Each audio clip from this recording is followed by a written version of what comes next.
No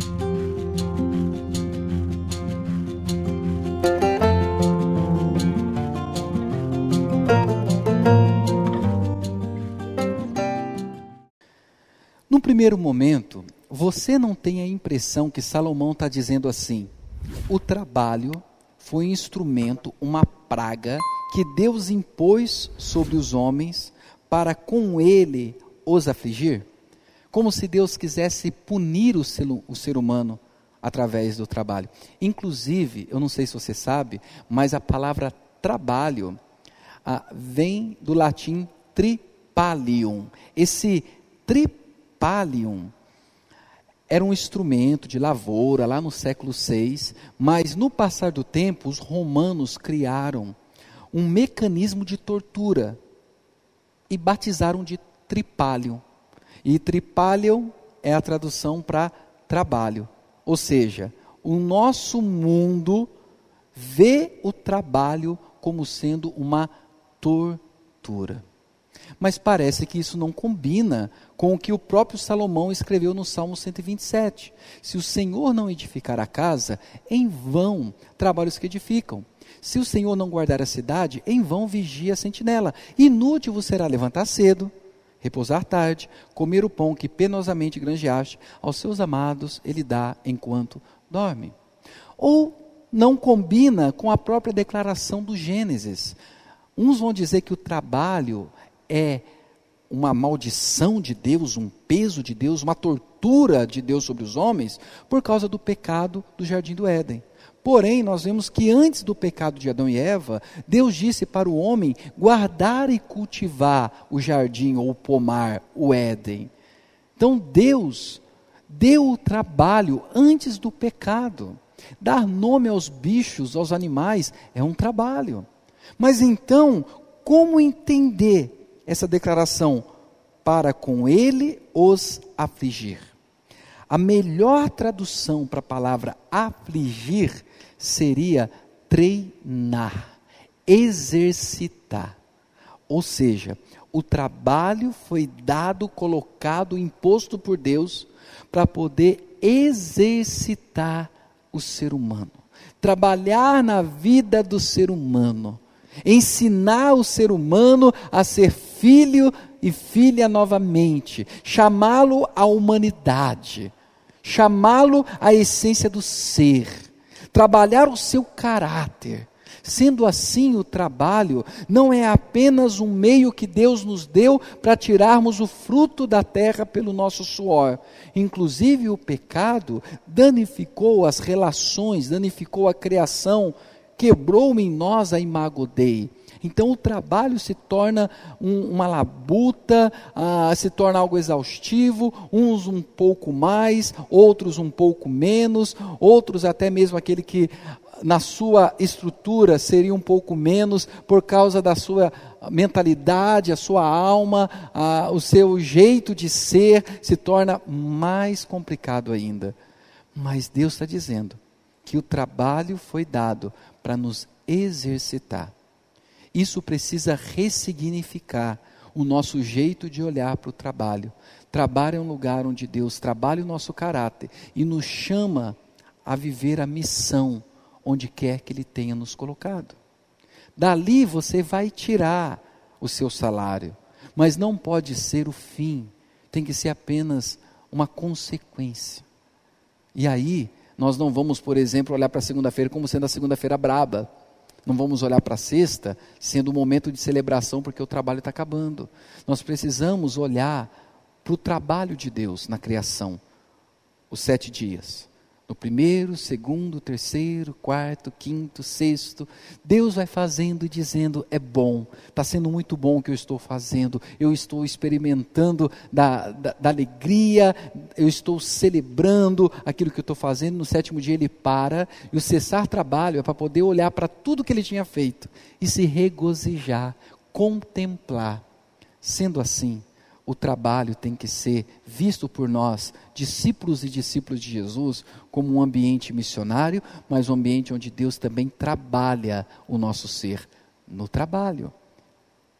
Pare de ficar olhando para as pessoas com quem você convive no seu ambiente de trabalho, como sendo instrumentos do diabo. Veja como instrumento de Deus.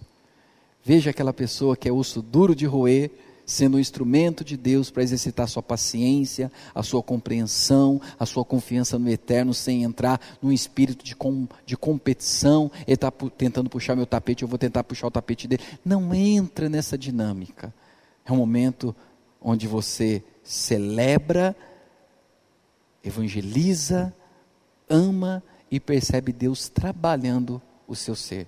É fácil? Não é fácil, mas é o nosso chamado. Deus está lapidando a sua vida onde você está.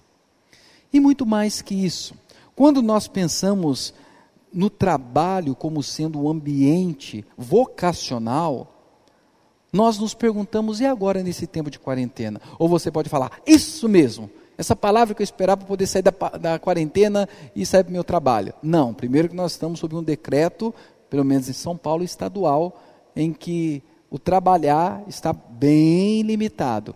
Mas você já parou para pensar que talvez a sua inquietação por não estar trabalhando é porque você não consegue conviver tão profundamente ou tão extensamente na companhia de pessoas? Você já parou para pensar que talvez você não consegue permanecer na sua própria companhia? Por isso você sempre quer fazer algo para se distrair. Você precisa trabalhar porque você já viciou no trabalho. Talvez você já é um escravo do trabalho. Esse tempo de quarentena tem revelado isso. Que o trabalho que deveria ser um instrumento para glorificar a Deus, trabalhar quem você é e você expressar a glória de Deus, se tornou um ídolo para você. Se tornou um Deus para você. E você não consegue ficar sem. Detalhe, não estou dizendo que você não deve almejar o retorno ao trabalho. Ninguém está feliz com essa situação. É um medicamento amargo, muito amargo. Vai ter os seus efeitos colaterais? Infelizmente. Mas nesse momento, os profissionais da saúde estão interpretando que é melhor permanecer em casa. Então vamos seguir aqueles que têm os dados e têm dado as diretrizes. Sendo assim, enquanto você não trabalha, faça desse tempo um tempo de um trabalhar mais intenso de Deus em você, através da oração, através da palavra, através de jejum, do silêncio, da meditação, da comunhão. Talvez seja um tempo de você trabalhar mais a vida do seu filho, prestando mais atenção nele, na sua esposa, no seu esposo, com as pessoas que você convive. Talvez seja um tempo de você perceber Deus trabalhando em você. Que Deus nos fortaleça nesse tempo. Que você entenda que Deus trabalha em você. Que Jesus, a sua vida foi um trabalhar para que Ele pudesse colher os frutos que tem a ver com o seu nome, com o meu nome, porque nós estamos nele. Nós vivemos pelo trabalhar de Cristo. E a nossa resposta é de gratidão, de louvor e adoração, a obediência como expressão do que Cristo fez pelo seu trabalho até a cruz do Calvário, até a tumba vazia, até a ascensão ao lado do Pai, de onde intercede por nós. Que você veja o trabalho como sendo um lugar onde Deus exercita quem você é. E também não se negligencie dos trabalhos que você pode assumir nesse tempo de quarentena com a sua família. Talvez você está vivendo um conflito nesse tempo de quarentena, porque você está se negligenciando ao trabalho familiar. Talvez você está deixando tudo com a sua esposa. Talvez você está deixando de lado aquilo que você poderia auxiliar e fazer bem com quem está com você. E se você está sozinho, em casa, não se angustie. E não se esqueça, nós estamos privados de um relacionamento físico, mas não social. Você pode se sociabilizar com pessoas. Liga para alguém, liga para mim, me chama para a gente bater um papo. Se conecte aos seus amigos, se conecte às nossas programações. Não fique sozinho nesse tempo. Mas se você tiver aqueles tempos de silêncio, perceba o trabalhar de Deus. É algo lindo. E agradeça pelo trabalhar de Cristo, da cruz do Calvário, por você, para a glória do Pai e para manifestar o amor a você e a ação do Espírito dele. Que Deus te abençoe em nome de Jesus. Amém.